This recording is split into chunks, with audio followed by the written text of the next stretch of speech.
La asociación la creamos un grupo de pacientes en Galicia que empezamos a conocernos y a compartir experiencias, poner en común nuestras experiencias, y a partir de ahí, bueno, en plena pandemia, que había muchas horas para hablar, empezamos a ver cuáles habían sido las dificultades que habíamos tenido nosotros como pacientes en nuestro recorrido. Y pensamos que toda esta experiencia que teníamos desgraciadamente acumulada podía servir para ayudar a otros pacientes. Entonces decidimos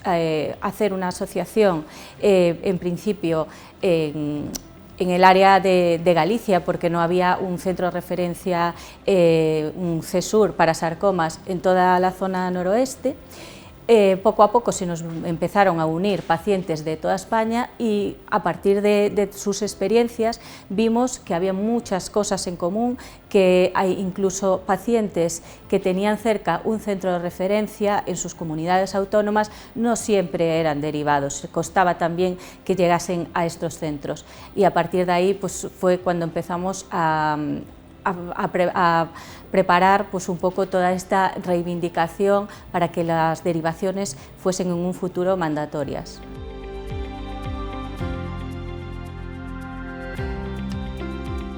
En principio es importante porque los centros de referencia están por todo el territorio, como hemos dicho, a excepción de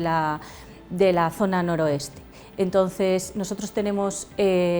contacto con todos los médicos especialistas, todos los también patólogos y todo lo que es el equipo multidisciplinar que trabaja en estos centros especializados en sarcoma, y a partir de ahí lo que hacemos es poner en contacto a los pacientes y a los profesionales que trabajan en estos CESUR.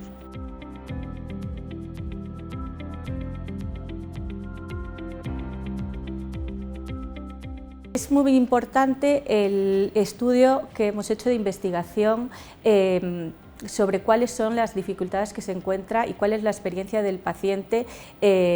la diferencia entre pacientes que han sido derivados a un centro de referencia desde el principio, los que fueron derivados a un centro de referencia posteriormente y los que desgraciadamente, con testimonios a partir por medio de sus familiares, porque desgraciadamente esos pacientes ya no están con nosotros, que no fueron derivados en su momento a centros de referencia. ¿Cuál es la diferencia de la supervivencia y la calidad de vida de estos pacientes? Para nosotros fue muy importante poner todas estas experiencias sobre el papel para intentar concienciar realmente la importancia que tiene el que los pacientes lleguen a estos centros. Y después toda la labor de divulgación que estamos haciendo, también la reivindicación de que la derivación sea mandatoria, como por ejemplo lo que se va a poner hoy aquí en este ciclo de debates de manifiesto. Y después algo que parece menor, pero que no lo es, porque lo vemos día a día en cómo lo viven los pacientes, que es poner en común todas esas experiencias, el poner en contacto a pacientes de sarcoma. No podemos olvidar que los pacientes de sarcoma somos pacientes al final de una enfermedad de las que se pueden llamar raras o poco frecuentes, y somos pacientes que es muy difícil que conozcamos en nuestro entorno más inmediato a otra gente que haya pasado por un proceso similar.